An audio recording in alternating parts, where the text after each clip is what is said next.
మెదలక మెదలక వదలక బెదరకుండు ఈ ప్రపంచమునకు ఈ పరిపూర్ణమునకు సంబంధం ఎన్నటికీ లేదు. చావు పుట్టుకలు అలాగే నీ జగమునకును చావు పుట్టుకలు లేనిది కేవలాత్మ. అంటే ఈ ప్రపంచం అంతా ఇప్పుడు పుట్టి పెరిగి నశిస్తుంది. దీనికంతటికీ ఆ పరిపూర్ణ పరభాయమైనటువంటి పరమాత్మ కారణమా అనేటువంటి మాట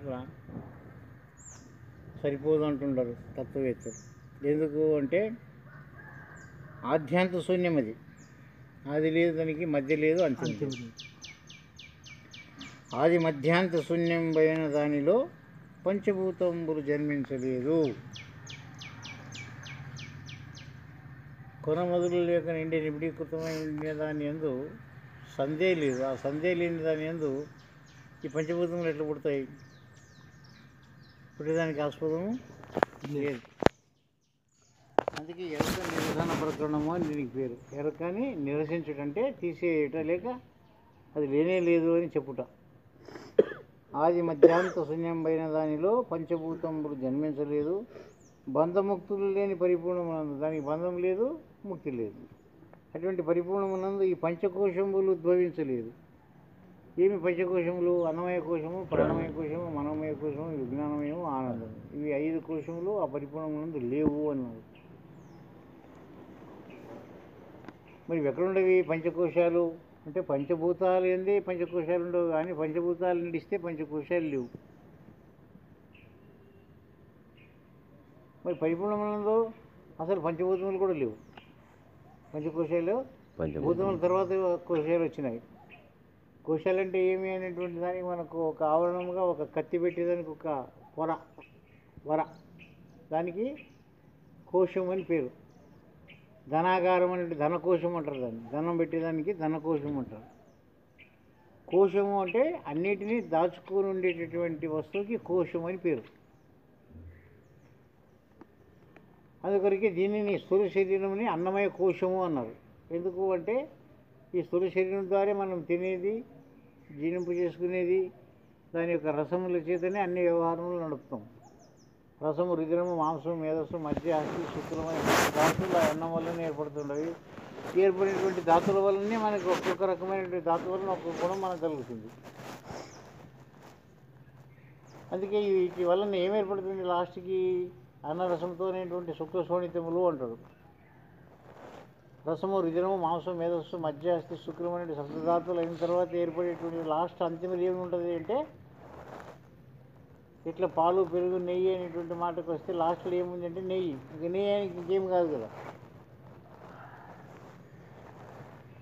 అట్లనే పంచభూత పరిణామం చెందినటువంటి దాని యందు ఏముంది అంటే పంచకోశములు. అంటే బ్రహ్మాండమునందు, ఈశ్వరాండమునందు ఉండే పంచభూతములు అవనికి కోశములే, పరమాత్మ కోశములు ఇవి. అన్నమయ కోశం మనకు స్థూల శరీరం అయితే, పరమాత్మకి విశ్వమే స్థూల శరీరం.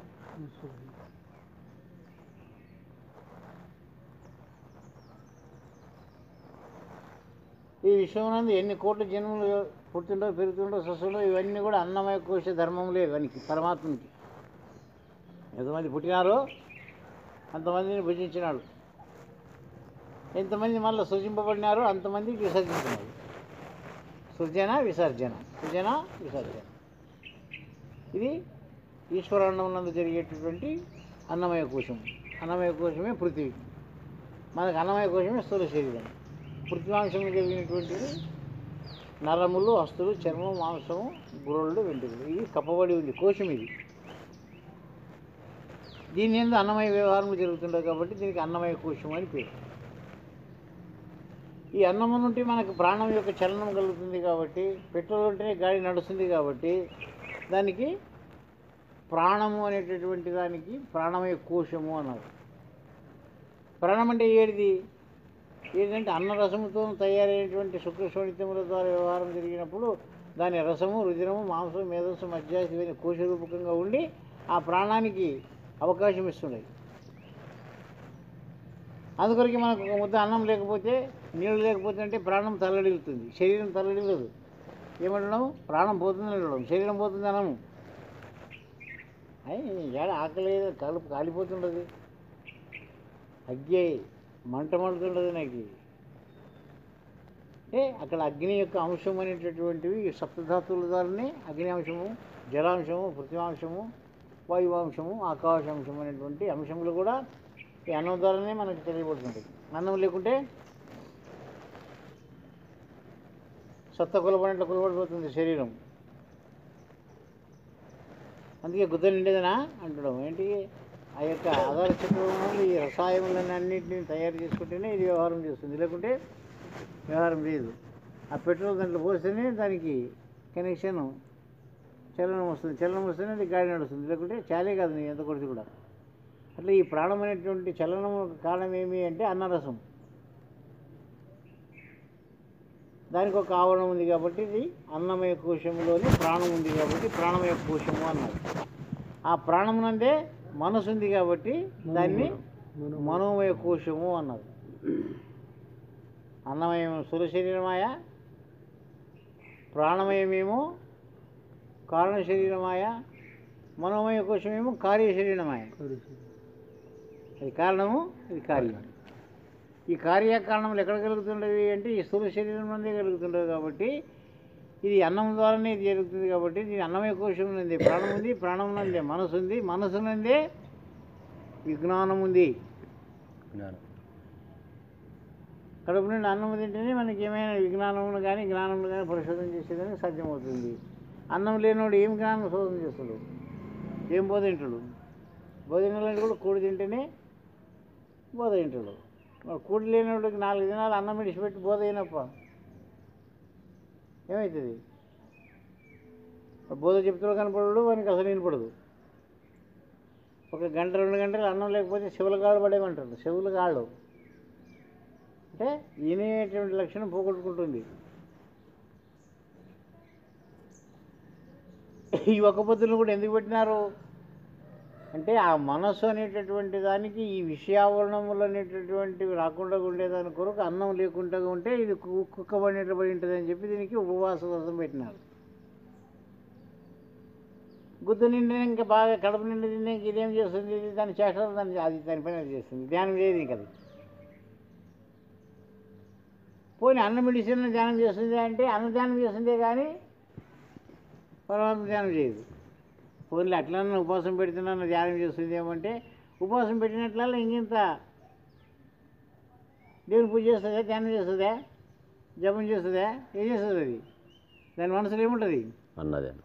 అన్నము అన్నము అన్నము అన్నము అన్నము. దేవుడు లేడప్పుడు దైవం లేడు, దానికి మొత్తం అన్నం కావాలంటుంది. ఆ కోశంలోకి ఏం కావాలన్నది. అందుకే పరిపూర్ణులు ఏం చేసినారు అంటే ఏ దానికి ఏది అవసరమో ఆ దానికి దాని అవసరాన్ని తీర్చినారు. ఈ దాని యొక్క పీడ తీసేసి తమ స్థితిని తాము నిర్ణయించుకున్నారు. అందుకొరకు ఎరక నిరసన ప్రకరణంలో కూడా ఏం చెప్పినారు పెద్దలు అంటే ఎరక అంటే ఒక సీమల పుట్టరా అన్నారు. ఎరకంటే సీమల పుట్ట. సీమల పుట్ట అంటే ఎన్నో వస్తువులు కూడుకుంటే ఒక పుట్ట అవుతుంది. అట్లా ఎరకంటే కూడా ఎన్నో విషయములు కూడుకుంటే ఒక ఎరక అవుతుంది, ఒక తెలివి అవుతుంది. ఏం లేకుంటే లేదు.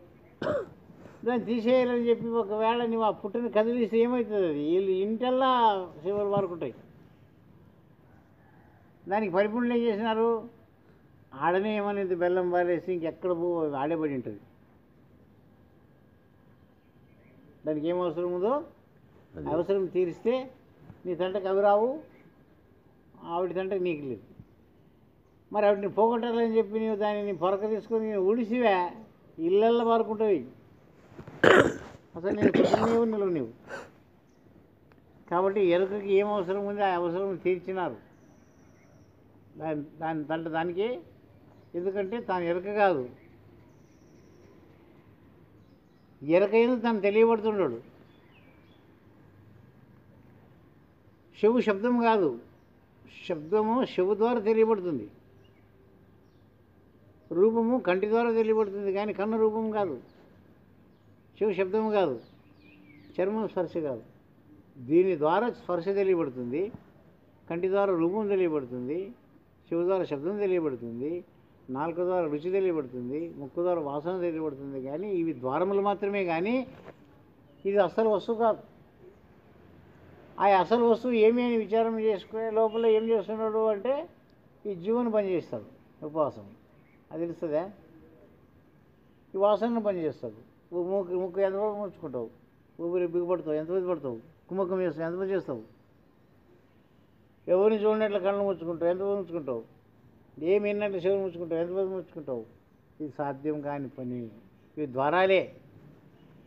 ఈ ద్వారాల ద్వారా ఏ వస్తువు అయితే వ్యవహారం చేస్తుందో ఆ వస్తువుని తీసేయాలి, ఆ వస్తువుని నిరసించండి. వీటిని కాదు నిరసించేది. చెవులని కానీ, కండ్లను కానీ, ముక్కును కానీ, నోరును కానీ, చేయిని కానీ, గుయ్యం కానీ, గుదం కానీ నిరసించితే అయ్యేది కాదు. వాటి ద్వారా ఏ వస్తువు వ్యవహారం చేస్తుందో ఆ వస్తువుని నిరసించండి. ఇది పరిపూర్ణులు చెప్పేటటువంటి. ఇతరులు చెప్పేటటువంటి ఏమి ద్వారాలను బంద్ చేయమంటుండదు. బంద్ చేసినట్లు ఇంకింత ఎక్కువ అవుతుంది. చూడరాదని ఎంత కళ్ళు మూసుకుంటే ఇంకింత ఎక్కువ చూపిస్తుంది. వినరాదని నువ్వు ఎంత చేసుకుంటే అంత వినపడుతుంది నీకు. తినరాదని నువ్వు ఎంత తెలుసుంటే ఆ మనసంతా తిండి మీదే ఉంటుంది. అయితే మరి ఏం చేయాలి? తిండి పెట్టాలన్నా పెట్టరాదా అనేటువంటి మాటకు వచ్చినప్పుడు అవసరంకి ఎంత ఉందో అంతే. అధికం వేస్తే కూడా తామసం వస్తుంది. అధికం కూడా కూడబెడితే ఏమవుతుంది? తామసం. కూర తినుకుంటే ఏమవుతుంది? నీరసం అవుతుంది. ఇటు నీరసము కాకుండా అక్కడ తామసము రాకుండా సాత్వికంగా మధ్యవర్తిగా ఉండి తప్పించుకునేటువంటి ఉపాయముని పరిపూర్ణులు చూపించున్నారు. అన్నమే తిన్నట్టుండరా అంటే లేదు, తింటుండరు. అన్నమంతా విడిచిపెట్టినారంటే విడిచిపెట్టలేదు, తింటున్నారంటే తినలేదు.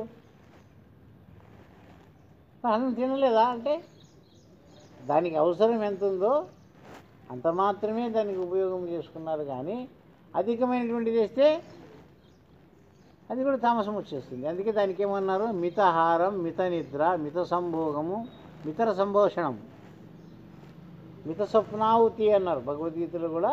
స్వప్నం కూడా ఉండాలి. ఎంత ఉండాలా? తను అద్దులో ఉండేటంతటి స్థితిలో ఉండాలి. కానీ అద్దు మీరి విచిత్రమైనటువంటిది ఆ స్వప్నంలో తానే చచ్చినట్లా,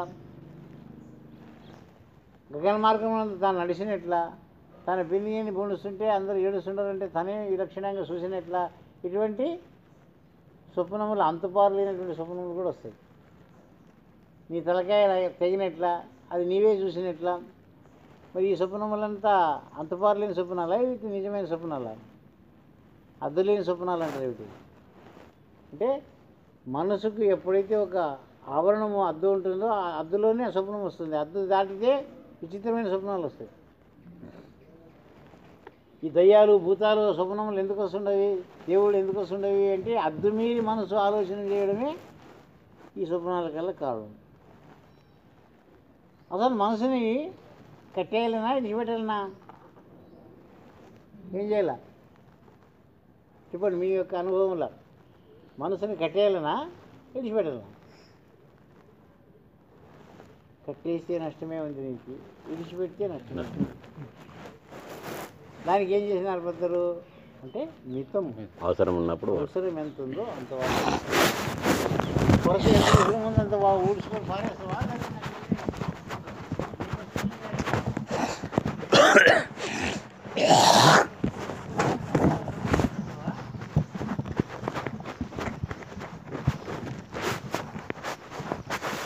తనకు తానే మానుకునేటువంటి లక్షణం కాదు, మనసుకు లేదు ఆ లక్షణము. ఇంద్రియాలకి ఎంత తింటావు, నీ మనసు ఎంత తినాలనుకున్నా కూడా అది లోపల తినని చాలు చాలు చాలు అంటుంది. మనసుకేమో రుచి ఇస్తుంది, తిందాము తిందామని అంటుంది, కానీ అది తినని అవసరం లేదు, బంద్ చేయి అంటుంది. ప్రతి ఇంద్రియం తనకు తానే మానుకునే లక్షణాలు ఉన్నాయి, కానీ మనసు మానుకోదు. అది ఇక్కడ వచ్చిన రోగం. ఇప్పుడు సంభోగం ఉంది, ఒక స్త్రీ మీద వ్యామోహం కలిగినది, పోయినాడు సంభోగం చేసినాడు, కారగొట్టుకున్నాడు, అయిపోయింది. ఆ ఇంద్రియము స్తబ్దమైంది. కానీ ఇంద్రియం స్తబ్దమైంది కానీ మనసు స్తబ్దం కాలేదు, ఇంకా ఆశ చెంది ఉంది. దాన్ని ఎంత ఆశ చెందిన ఉన్నప్పుడు ఇంద్రియములు దానికి అనుకూలించడం లేదు. అది ఎంత చేయాలని ఇంద్రియం అంత పని చేసేసింది, తన పని ముగించుకొని వెళ్ళిపోయింది. అది అప్పుడు ఆ ఇంద్రియంని తాను కదిలించాలని మనసు ఎంత ప్రయత్నం చేసినా కూడా కాదు, ఎంత మనగానికి కూడా కాదు. కొంత వ్యవధి పడుతుంది అన్నారు ప్రకృతి. గంటనో 2 గంటలో తన శక్తి సామర్థ్యాలను బట్టి ఎంత శక్తివంతుడైనా కూడా ఊట ఊరేదాని కొరకు కొంత టైం ఎట్లా పట్టుకుంటుందో అట్లనే ఇది కూడా ఇంద్రియములు మళ్ళా స్వస్థానంలో చేరేంత వరకు టైం పట్టుకుంటుంది, కానీ వెనకనే మళ్ళీ చలనం రాదు. ఇది ఒక్క ఇంద్రియముల గురించి చెప్పినారు, కానీ అన్ని ఇంద్రియములు కూడా ఇదే స్థితి ఉంది. జీవేంద్రియంకి అదే ఉంది, శబ్దేంద్రియంకి అదే ఉంది, రూపేంద్రియంకి అదే ఉంది, రసేంద్రియంకి అదే ఉంది, గుహేంద్రియంకి అదే ఉంది, గోదేంద్రియంకి అదే ఉంది, స్పర్శేంద్రియం కూడా అదే ఉంది. అది సర్వత్రత ఉండినప్పటికైనా కూడా చాలా దాన్ని ముట్టండి, మీకు గ్యాసులకు వస్తుంది కాదు. కొందరు సేవ చేస్తుంటే స్పర్శ ఎంత చేయాలనో అంత చేస్తేనే బాగుంటుంది, అతి చేస్తే ఏమవుతుంది, కాక వస్తుంది, కాక వచ్చేది ఇచ్చిపెట్టాలండి, కోపం వచ్చేస్తుంది. ఏ దానికి కానీ లిమిట్ లేకపోతే చెడిపోతుంది. అంటే ఈ ఎరకను కూడా నిరసనం చేయమన్నారు. నిరసనం అంటే ఏమి, అసలు దానికి అస్తిత్వమే లేదు అనేటువంటి అనుభవం మొట్టమొదలు కలగాల. అస్తిత్వం అంటే పరాని ద్వారా పుట్టింది ఎరక అనేటటువంటి దానికి నిర్ణయం లేవు, అందుకే అది పుట్టనే లేదు అన్నారు. పుట్టింటే పలానా దాని వల్ల పుట్టిందని చెప్పొచ్చు. అది కాకతాళీయం. కాకతాళీయం అంటే వస్తువుల సంయోగం వలన వస్తుంది, వస్తువు సంయోగం వలన పోతుంది. సంత అంటే ఏమి అంటే అందరూ కలిసి వ్యవహారం చేస్తే సంత. ఎవరికంతకు వాళ్ళందరూ వెళ్ళిపోతే సంత లేదు, అలా బయలే ఉంది. ఏడ జరిగింది సంత, బయలందే జరిగింది. ఏడికి పోయింది సంత, బయలందే పోయింది. బయలందే వచ్చింది, బయలైపోయింది. రాళ్ల సమూహమునకు గట్టు అని, మందిగూడితే సంత అని, పసలన్నీ ఒకతనలో చేసితే దొడ్డి అని. ఎరకంటే ఏమిటిది అని ప్రశ్న చేస్తే తత్వతతి అనగా ఎరుక. ఇన్ని తత్వాల యొక్క సంయోగమే ఎరుక. తెలివి. మరి దీన్ని తీసేయాలంటే ఎందుకు కావడం లేదు? ఇది అంటే ఏ దాని ఎందు ఆ దాని ఎందు దాన్ని ఆవరణం ఏర్పరచుకునింది. అది శబ్దమందే ఆవరణం ఏర్పరచుకుంది, రూపమందే ఆవరణం ఏర్పరచుకుంది, రసమందే ఆవరణం ఏర్పరచుకుంది. అన్ని ఆవరణాలు ఏందే ఉంది, కానీ ఆవరణం వెళ్ళితే ఆవరణం అంటలేదు. ఆవరణం ఎందుకు దాటడం లేదు? ఆవరణం మీద రుచి ఉంది, నీకు కట్టుబడింది. విషయావరణం లేదు, కట్టుబడి ఆవరణం దాటడం లేదు. ఎంత చెప్పినా తెలుస్తుంది నీకు కూడా. ఇది తాగితే చెడుపోని, ఇది గబ్బుది అని, ఇది గాడిదలు కూడా తాగవు అని, ఈ పొగాకు తినవు, గాడిదలు కూడా తినవు అని తెలుసు. తినవు అని తెలిసి కూడా తాను తింటున్నాడు, తన నోటితోనే అంటున్నాడు. ఇది చెడుపోని తనకి మంచిది అనిపిస్తుంది, చెడు అనిపిస్తుంది తను చేసేటటువంటి పనులు. చెప్పండి, అనిపిస్తే అనిపిస్తుంది. పోనీ అనిపించ లేదప్ప, నాకు తెలియలేదు చేస్తే అంటే ఆ మాట వేరే. తెలిసింది కదా, తెలిసిందే తెలియదా? తెలిసి ఎందుకు చేస్తుంది? అజ్ఞానం వల్ల చేస్తే ఇప్పుడు జ్ఞానం కలిగింది కదా, మరి ఇప్పుడు ఎందుకు చేస్తుండవు? ఈ తప్పించుకునే లక్షణాలు, ఎరుక లక్షణాలు ఏమంటే నాకు తెలుగు చేస్తే తెలిసింది కదా, తెలిసినాక మానతావా? మానడం లేదు. అందుకొరకే ఆది మధ్యాంత శూన్యమైన దానిలో పంచభూతములు జన్మించలేదు. పంచభూతములు అంటే ఆకాశము, వాయువు, అగ్ని, జలము, ఇవి పుట్టనే లేదు. ఇవే పుట్టుకుంటే వీటికి పరిణామాలు ఉంటాయి. ఇంకా ఇవి పుడితే కదా వీటికి ఏమైనా పరిణామాలు ఉంటాయి. అసలువే లేకుంటే బంధముక్తులు లేని పరిపూర్ణమునందు ఈ పంచకోశములు ఉద్భవించలేదు. ఆ పంచభూతములు ఉంటే పంచకోశములు ఉద్భవం అవుతాయి. పంచభూతములు లేకుంటే పంచకోశములు ఏమంటూ ఉంటాయి, ఉద్భవించలేదు. జ్ఞానకర్మములు లేని వస్తువు ఎందు ఆ పరిపూర్ణములకు జ్ఞానం లేదు, కర్మ, దానికి పాపము లేదు, పుణ్యము లేదు. అది సర్వత్రత ఉంది కాబట్టి నీవు ఎటు చూసినా అటు ఉంది. అది పాపములందు కూడా అదే ఉంది, పుణ్యములందు కూడా అదే ఉంది. కానీ పాప పుణ్యములు లేవు దాని. నీ తెలివి ఎందు ఉంటాయి పాప పుణ్యములు, నీ జ్ఞానమందు ఉంటాయి పాప పుణ్యములు, నీ సుఖదుఖములు, జన్మమరణములు, పాప పుణ్యములు, మంచి చెడులు, ఇవన్నీ కూడా ఎరకైనది కానీ పరిపూర్ణమైనది లేవు కాబట్టి జ్ఞానకర్మం లేని వస్తువు ఎందు ప్రకృతి ద్వయములు ఉత్పత్తి లేదు. ప్రకృతి ద్వయములు అంటే ఆడది మగది. ప్రకృతి అంటే ఒకటే వస్తువు, అది రెండు రూపములతో వ్యవహారం చేస్తుంది. ఒక మనోరూపం, ఒక ప్రాణరూపం. మరి బహిరంగంలో ఒక ఆడది ఒక మొగడి అంటున్నాము. ఏముంది దాని యందు? దాని యందు మాంసం ఉంది, దీని యందు మాంసం ఉంది, దాని యందు రక్తం ఉంది, దీని యందు రక్తం ఉంది, దాని యందు స్ట్రీమ్ ఉంది, దీని యందు స్ట్రీమ్ ఉంది. ఆడదాని యందు ఏముండవు, మగవాని యందు అవే ఉండవే, వేరుండవే. దానికి గుదగుయ్యములు అంటున్నారు, దీనికి గుదగుయ్యములు అంటున్నారు. వేరు వ్యత్యాసంలు ఏముండవు. ప్రకృతికి పురుషునికి వ్యత్యాసం చెప్పండి, నాకు ఆడదానికి మగవానికి వ్యత్యాసం చెప్పండి. ఆకారములు వికారములే కానీ వస్తువు మాత్రము ఒకటే. కాబట్టి ప్రకృతి అంటే ఒకటే, ద్వయం అంటే రెండు. ఆ ఒక్క ప్రకృతే ఒక మొగుడుగా ఒకడు ఆడదిగా అయింది. ఒకే తల్లి గర్భంలో మొగుడు పుడతాడు, ఆడది పుడుతుంది. ఆడది ఎట్లా తయారవుతుంది, మొగుడు ఎట్లా తయారవుతున్నాడు అంటే నాకు కావలసినట్లు కావాలంటే కాదు. నీకు అదే ఇంద్రియమే, అదే శుక్రమే, అదే ఆల్మొగుడే కలుస్తారు. అదే ఆల్మొగుడు కలిస్తే ఒకరు ఆడది పుడుతుంది, ఒకరు మొగుడు పుడుతుంది. అంటే ఆ ఇంద్రియంలో రెండు నమూలు ఉండవా? ఇంద్రియంలో రెండు నమూలు లేవు. కలిసేటప్పుడు ఏర్పడేటటువంటి దానికి ఏం చెప్పినారు పెద్దలు అంటే, శుక్లం అధికమైంది అంటే పురుషుడు పుడతాడు, శోణితం అధికమైతే స్త్రీ పుడుతుంది. శుక్ల శోణితం సమం అయితే నపుంసకుడు పుడతారు.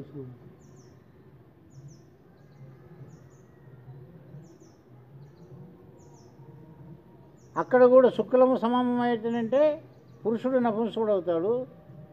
మరి స్త్రీ శోణితంలో సమం అవుతానంటే స్త్రీ గండుబీర్యని అంటారు. దాన్ని మొగడుని ఎట్లా ఉంటుంది, ముఖమంతా ఆడిది, వ్యవహారములన్నీ ఆడిది, లక్షణాలన్నీ ఆడివి, కానీ వ్యవహారం అంతా మొగది.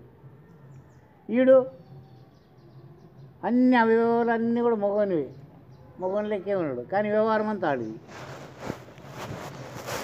ఒకే ప్రకృతిలో రెండు గుణములు, రెండు భావములు. అట్లనే ప్రకృతి పురుషుడు అనేటటువంటి దానికి ఒక ప్రకృతే, పురుషుడుగాను ఉంది, ప్రకృతిగాను ఉంది. అట్లనే ఒక వస్తువు ఏందే ద్వయదోషములు ఏర్పడుతుండవు కాబట్టి ఆ ఒక్క పరమాత్మ ఏందే, ఒక్క పరిణామం అందే ఈ ప్రాణము మనం అనేటువంటిది ఏర్పడింది. ఒక ఆత్మ ఏందే రెండు రకములుగా ఏర్పడుతూ ఉంది. ప్రతి వృక్షమును కూడా చూడండి మీరు, విత్తనం వేసిన తక్షణమే విత్తనంలో ఉంటే ఒక మొలక వస్తుంది. ఆ మొలక ఒకటి మీదికి పోతుంది, ఒకటి కిందికి పోతుంది. కిందికి పోకపోతే మేము మీది దానికి ఫలం లేదు. ఏర్లు కిందికి దిగిపోతే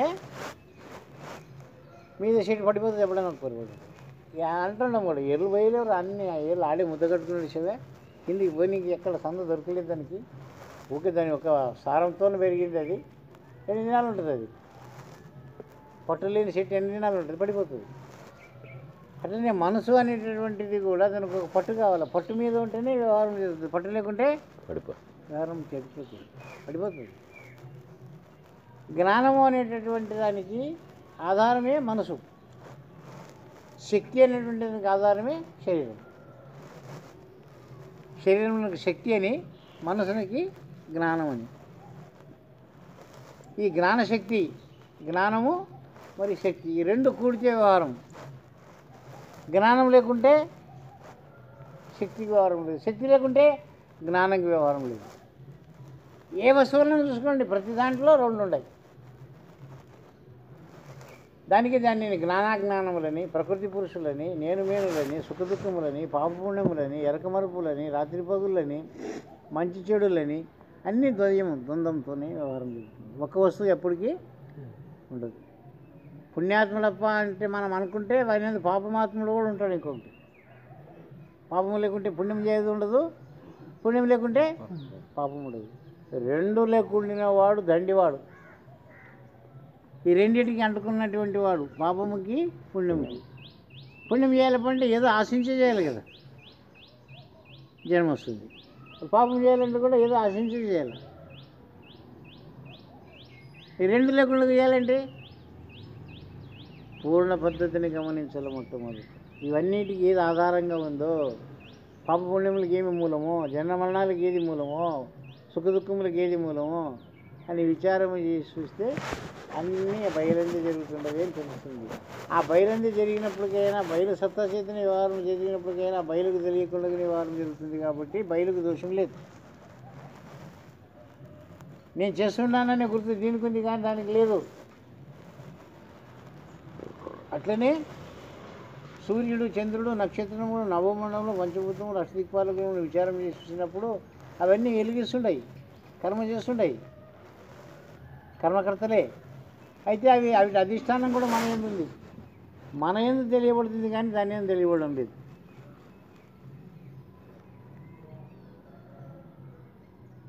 వాయువు మనకు అధిష్టానంగా ఉండినప్పటికైనా వాయువు ఎక్కడ మనం చలిస్తుందో అక్కడ మనం దానిని కుంభకం చేసేదానికి ఉంది కానీ అక్కడ బహిరంగం ఉండే వాయువుని ఆపేదానికి ఎవరికి సాధ్యం లేదు. అందుకొరకే తుఫాన్లు అవుతూ ఉన్నాయి, ప్రళయాలు అవుతూ ఉన్నాయి, వర్షాలు అవుతూ ఉన్నాయి, కాకుండా పోతూ ఉన్నాయి. అవన్నీ ఎవరు ఆధీనంలో లేవు. పోనీ పరమాత్మ ఆధీనంలోనే ఉండవా అని విచారం చేసి చూస్తే వారి ఆధీనంలో కూడా లేవు.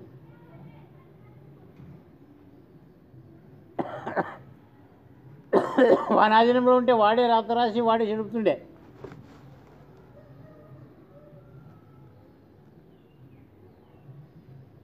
రాత రాయడం వరకే మన పని, దాన్ని చెడుపుకునేది బాగుపడేది నీ పని. 100 సంవత్సరముల ఆయుష్ ఇచ్చేదాని పని, దానిని పొదుపు చేసుకునేది లేక నాశనం చేసుకునేది నీ పని కానీ పరమాత్మ పని కాదు. మనకి చెడుపునికునూ రాదు, మళ్ళా తీసేయనికునూ రాదు, వరం ఇచ్చినాక గుంజుకునికునూ రాదు. ఇచ్చినటువంటి వస్తువుని నువ్వు సద్వినియోగం చేసుకోవచ్చు లేక దుర్వినియోగం చేసుకోవచ్చు. వినియోగం చేసుకునేటటువంటి దాని అందు ఉంది కానీ పరిపూర్ణమైనందు లేదు. కాబట్టి జ్ఞానకరము లేని వస్తువులు ఎందు ప్రకృతితో ఎంబు ఉత్పత్తి లేదు. అచలమునందు మాయా విద్యురాది ఉపాధి ద్వయంబులు ఉద్భవంబు లేదు. ఉపాధి ద్వయములు, ఉపాధి అంటే పుట్టడం, ద్వయం అంటే 2 రకాలుగా పుట్టడం. మనోప్రాణములుగా, స్త్రీ పురుషులుగా, జ్ఞానాజ్ఞానములుగా, పాపపుణ్యములుగా, సుఖదుఖములుగా, మంచి చెడులుగా, ఇవి ద్వయములు. దాని ఏమి లేవు. ఇవి ఏడుండవి ఇవన్నీ అంటే గుర్తెరిగేటటువంటి తెలివి అందే ఉండవి కానీ ఆ పరిపూర్ణ పరమాత్మ నందు ఇవి లేవు. అచలమునందు మాయా విద్యరాది ఉపాధి ద్వయములు ఉద్భవము లేదు. జగము జీవులు స్థావర జంగమములు. జగము ఇది జనించేటటువంటి జీవులు. దీని యందు 84 లక్షల జీవ ఉత్పత్తులు ఉన్నాయి. స్థావర జంగములు దాని యందు 2 రకములు. ఒకటి ఆడే పుట్టి ఆడే పెరిగి ఆడే ఫలమిచ్చిపోయేటటువంటి వృక్షకులు మళ్ళీ కాదు. ఒకటి ఒక తనలో పుట్టి ఇంకొక తనలో కదిలిపోయేటటువంటి లక్షణం కలిగినటువంటివి కొన్ని. గుడ్లలో ఉన్నాయి, ఆడే ఉంటాయి కానీ ప్రాణ చలనం వచ్చిన తర్వాత కదిలిపోతాయి. స్థావరములు, జంగమములు. స్థావరములు అంటే ఆడే ఉన్నటువంటి గుడ్లు, చెట్లు ఇవన్నీ కూడా ఒక స్థానంలో ఉండినవి ఆడే ఉంటాయి. మరి దానికి క్రియ చేస్తే కదిలిపోతాయి, ఇంకొక చోటికి పరుగుడు తీస్తాయి. ఉభయచరములు అంటారు. ఉభయచరములు అంటే జలవాసము, పృథ్వీవాసం చేసేటువంటి ఖనిజములు. తాంబేలో ఉంది, గుడ్లలో పుడుతుంది, అది మంటలు పుడుతుంది, అది భూమి మీద నడుస్తుంది, మళ్ళీ నీళ్ళల్లో కూడా జీవిస్తుంది. భూమి మీద కూడా జీవిస్తుంది, నీళ్ళలో కూడా జీవిస్తుంది. ఉభయచర జీవులు ఉంటారు. కప్పులు, తాంబేలు, ఎన్నో రకరకాల జీవులు ఉన్నాయి. ఇవన్నీ ఉభయచర జీవులు ఉంటాయి. మరి కొన్ని జీవులు నీళ్ళలో మాత్రమే జీవిస్తాయి, భూమి మీద జీవించవు. చేపలు ఉన్నాయి, నీళ్ళలో ఉన్నంత వరకు స్వేచ్ఛగా వర్తిస్తాయి. వాటిని తీసి గడ్డకేస్తే చచ్చిపోతాయి, బతుకు. అట్లనే మన శరీరంలో కూడా కొన్ని జీవులు ఉన్నాయి, లోపల ఉన్నంత వరకు బతుకుతాయి. అవి మలమూత్రముల ద్వారా బయటకు వచ్చి చచ్చిపోతాయి. ఎరుకుపాములు కానీ, నుసు పురుగులు కానీ, బద్దె పురుగులు కానీ, లద్దె పురుగులు కానీ, ఎన్నో రకరకాల పురుగులు ఉన్నాయి. అవి మన కడుపులో ఉన్నంత వరకే జీవిస్తాయి. కడుపు నుండి బయటకు వస్తే చచ్చిపోతాయి. అవి ఒకటి కాదు, జీవ జంతువుల్లో కూడా ఉంటాయి. ఈ జంతువుల్లో కోడి పురుగులు తింటుంటుంది, దాని ఎందుకు కూడా పురుగులు ఉన్నాయి. బయటి జీవులని తింటుంది, తన కడుపులోనే కొన్ని పురుగులు పుడతాయి. అవి బయటకు వచ్చి చచ్చిపోతాయి. దాని కడుపులో ఉన్నంతవరకు జీవిస్తాయి. ఇట్లా ఒక్కొక్క జీవిని గురించి విచారం చేసుకుంటూ పోతే అనంత జీవకోట్లు ఉండవు. దీనికి జగము జీవులు స్థావర జంగమము బట్ట బయలంది ఎన్నడూ పుట్టలేదు. బయలంది పుడతాడు ఇవన్నీ. ఈ పొద్దుల వరకు సృష్టిలో జీవులు పుట్టినవి కానీ అదంతకది భూములుంటే ఏమైనా పుట్టినట్లు మీకు వెళ్ళడానికి కనపడినవే. కానీ నువ్వు దైవాన్ని భూముల నుండి పుట్టింది అని చెప్పి ఉద్భవలింగం అని, ఉద్భవ ఈశ్వరుడు, ఉద్భవ ఆంజనేయుడు అని, ఉద్భవ నరసింహస్వామి అని, ఉద్భవం అయింది పుట్టింది అని చెప్పి వీడు వలసుడు. అన్నీ పుట్టింది భూములేందే. రాయి రప్ప నవరత్నాలు నవరసాలు భూమి ఎందే పుడుతున్నాయి. ఒక్క రాయి మాత్రమే దేవుడు అనే దానికి ఆస్పదం లేదు. తినే ప్రతి పదార్థం కూడా అది బ్రహ్మమే అన్నారు. దాన్ని అన్నమును కూడా బ్రహ్మం అన్నారు. ఏమన్నారు? అన్నం కూడా పుడుతూ ఉంది భూమి నుండి, మీద నుండి వస్తుంది, భూమి నుండి వస్తుంది. అయితే ఈ భూమి నుండి వచ్చేటటువంటి దానికి ఆధారము నింగి, ఆకాశం. ఆకాశం నుండి వర్షం రాకపోతే భూమి మీద స్థావరములు లేవు, జంగమములు లేవు. కానీ ఒకప్పుడు అధికము వచ్చి నాశనం అయిపోతుంది. రాకుండా నాశనం, వస్తే నాశనము, రాకుండా నాశనం. దాని స్వభావమే నాశనం. అది తనకు తానే పుడుతుంది, తనకు తానే పెరుగుతుంది, తనకు తానే నశిస్తుంది. కానీ దాన్ని ఎవరు పుట్టమనేది లేదు, సాయం అనేది లేదు. అట్లనే సృష్టిలో మనం అందరినీ కూడా ఎవరు పుట్టించలేదు. పదార్థ విజ్ఞానం కలిగినప్పుడు మనకు అర్థమైతే తనకు తానే పుడుతుంది, తనకు తానే పెరుగుతుంది, తనకు తానే నశిస్తుంది. దీన్ని చంపేవాడు లేడు, పుట్టించేవాడు లేడు. కానీ మా అబ్బ పుట్టించాడని అంటున్నాం. మీ అబ్బ పుట్టించేతోడైతేనంటే ఎందుకు మరి పిల్లలు కాలేదని ఉంటారు కదా ఎంతోమంది. వాళ్ళు పుట్టించేయాలి కదా, ఎందుకు పుట్టిలేదు వాళ్ళు? మగతనం ఉంటే పుడతారు, మగతనం ఉండి కూడా ఎందుకు పుట్టడం లేదు? కలిస్తే పుడతారు, కలిస్తే కూడా ఎందుకు పుట్టడం లేదు? విచారం చేసుకుంటూ పోండి, ఎవరు పుట్టిస్తుంటారు దీన్ని? మీ ద్వారానే జరుగుతుంది కానీ మీరు కాదు దానికి కర్తలు. మీకు అభిమానం వచ్చింది, నా కొడుకు నాన్న పుట్టించిందని అంటుంది దొంగరాజు. మీరు పుట్టించడా? పుట్టించినాడా? ఇవన్నీ ఆపాదనములు చేసుకుంటున్నాడు పరిపూర్ణమునందు. అది ఎన్నడూ పుట్టనే లేదు. అది పుట్టించే శక్తి కూడా ఈయనకి లేదు. ఏ ఒక్కదాన్ని చంపే శక్తి కూడా ఈయనకి లేదు. అందుకని భగవద్గీతలో చెప్తాడు, ఆత్మని చంపేవాళ్ళు లేరు, ఆత్మ సచ్చేది కూడా కాదు. వాడు చంపే ఈడు చంపే అని ఆపాదమే. అర్జున, నీవు నాన్న చంపేది ఇంతమంది అని అనుకుంటూ ఉండవు. కానీ నీవు చంపినా సస్తుండవి, చంపకున్నా సస్తుండవి. ఈ వ్యవహారార్థంగానే నీవు నీ ద్వారా సంచినట్లు కనపడుతుంది. కాబట్టి నా దృష్టిలో అవి ఎప్పుడూ చచ్చిపోయినవి. నేను ఎంతోమందిని చంపేసినాను అంటున్నాడు దేవుడు. ఎవరైతే మహావీరులు అంటుండవో, ఎవరైతే ఇచ్చామరణం అంటుండో వాళ్ళందరూ కూడా నేను చంపేసినాను. భీష్మ, ద్రోణ, జయద్రథ, కర్ణాది మహావీరులను నేను చంపినాను, మిగిలిన శత్రువీరులను నీవు చంపు. నీవు చంపనడం కూడా అబద్ధమే, నా చంపినానడం కూడా అబద్ధమే. మరి అబద్ధమే అని చెప్పి ఎవరైనా చంపితే కేసు కాదా? నేను పట్టేయరా? నా నాన్న చంపినానా? భగవద్గీతలో చెప్పినా కదా, ఆత్మకు సావు లేదు కానీ శరీరంకు సావు లేదు. శరీరం నుండి తప్పిస్తుండవు నువ్వు. అందుకే నీవు దీన్ని తప్పించినా మళ్ళీ దీన్ని చేర్చలేవు. దీంట్లో ప్రాణము ఘటం నుండి వదిలిపెట్టిపోయిన తర్వాత మళ్ళీ ఘటంలో వచ్చి చేరినట్లు ఎవరైనా చూసినావా? అంటే కొంతమంది మీరు చెప్తుంటారు, కోమకు పోయిండే, చచ్చిపోయిండా, బతుకడికి పోయినాక మళ్ళీ బతికాను. అది చచ్చిపోలేదు, దాని ఏందే దాగి ఉంది, ప్రకటమైంది అంతే. నిజంగా ఘటం నుండి బయటికి వెళ్ళిపోయి మళ్ళీ వచ్చింది అంటే ఈ సృష్టిలో ఎప్పటికి రాలేదు. అది ఎవరి నుండి కూడా కాలేదు. అది కొందరు మహాత్ములు బతికించినారు కదా అంటే, బతికించినారంటే బయటికి పోయిన ప్రాణాన్ని ఎవడు బతికించడు? దాని యందు దాగి ఉండిన దాన్ని చెల్లింపజేసినారు. ఏమిటి ద్వారా? మందు ద్వారానే చెల్లింపజేయచ్చు, మంత్రం ద్వారానే చెల్లింపజేయచ్చు. దాన్ని కదిలించేటటువంటి దానికి ఏదో ఉపాయం కావాల, కదిలించినారు. ఆ మహాత్ముని వలన ఇది బతికింది అని అంటుండమే కానీ నిజముగా వాడు బతికించినట్లయితే అది అట్లే ఉండాలి కదా. బతికించినోడు కూడా పోతాడు కదా. రాఘవేంద్ర స్వామి బతికించినాడప్ప అంటే రాఘవేంద్ర స్వామి రాలేదా? బ్రహ్మం గారు రాలేదా? మరి ఎంతోమంది మహాత్ములు మహిమం చూపించినారు, సచ్చినోళ్ళని బతికించినారు అంటుంటారు. సచ్చినోళ్ళని బతికించినట్లయితే సృష్టిలో సావేళ్ళకుంటుండే ఇంకా వాళ్ళు కూడా సావకుండా ఉంటుండ్రు కదా, ఉండరా? ఇదంతా ఎరక ఆడే లక్షణాలే కానీ పరిపూర్ణమునందు ఇవి లేవు. జగము జీవులు స్థావర జంగమములు బట్టబయలుంది ఎన్నడూ పుట్టనే లేదు.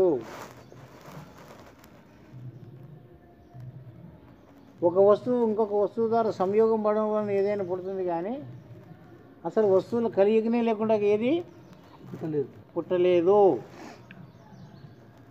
సృష్టిలో కూడా తుఫాన్లు రావడానికి కూడా కారణము ఈ పంచభూతాల యొక్క సంయోగ వియోగములే కారణము కానీ పరమాత్మ కారణము కాదు. కార్యము కూడా. ఇది ప్రతి ఒక్కరూ మననం చేసుకోవాలా. నన్ను పుట్టినాను అనేటటువంటి దానికి ఏమి కారణం అని విచారం చేసి చూస్తే మూలము లేని గుర్తెరిగే శరీరం అని సిద్ధాంతం చేసినారు దీక్షితుల వారు. ఆత్మ సావు లేదు, పుట్టలేదు అని చెప్పి ఎన్నో మంది చెప్పినప్పటికైనా కూడా అనుభవము లేదు. మరి నేను కూడా చస్తున్నాను అనేటటువంటి అనుభవం ఉంది నాకు. ఎందుకంటే మంజాలు చస్తున్నారు కాబట్టి నేను చస్తున్నానని భయం ఉంది. నా ఎదుట పోతున్నారు కదా ఎంతోమంది, ఇప్పటివరకు ఎంతోమంది చచ్చిపోయినారు కదా, అందరూ బుణి చచ్చినాం కదా. మరి ఇప్పుడు నన్ను కూడా ఎప్పుడైనా ఒకరు బుణిస్తారు అనేటువంటి అనుభవం వస్తుంది కదా మనిషికి. ఆ అనుభవమే నిన్ను భయపెడుతుంది. కానీ ఆత్మరూపకంగా విచారం చేసి చూస్తే శరీరమే మాత్రమే పోతుంది కానీ నీవు పోవడం లేదు, రావడం లేదు అనేటువంటి సత్యాన్ని గ్రహించిన నాడు ఈ జననము ఈ మరణం అనే భ్రాంతి యొక్క రహితం అవుతుంది అని పెద్దలు నిర్ణయించినారు. మీ అనుభవంకు రావాలి, ఆ భయం పోవాలి. ఇంకా సూక్ష్మంగా చెప్పినారు దీక్షితుల వారు, సృష్టిలో ఏ వస్తువు రాను లేదు, పోను లేదు. ఏ వస్తువు నీ ఒకటే కాదు, చెట్టు చామ కూడా రాలేదు, పోలేదంటే ఏది పుట్టనే లేదో. పుట్టిందంటే సావు ఉంటుంది. అసలు పుట్టే లేకుంటే సావు ఎక్కడుంది? మరి పుట్టినట్ల సచ్చినట్ల మనకి ఇదంతా ఒక స్వప్నమే, అదొక కళనే. ఎరుకన కళలోపల నేను అరుదించితి మీరులట్లే అరుదించితివి ఎరక జన నేను మీరులు ఎరకతో జన వారమనసు ఎరిగేటి కొరకు గ్రంథములు చేస్తే ఎరిగి నేనే వరకు అని భగవద్గీత.